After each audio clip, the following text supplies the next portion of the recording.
Al filo por el mundo se encuentra con un set de filmación de la película Un libro de Ernest Hemingway, una novela, no sé si la última o una de ellas. El gran escritor inglés, boxeador y borracho.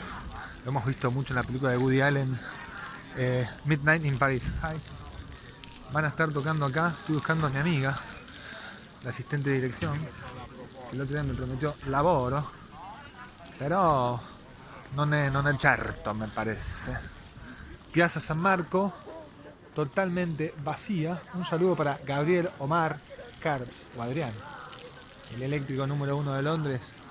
Desde acá, desde Venecia, te digo, al filo por el mundo. Andiamo, perdila, andiamo.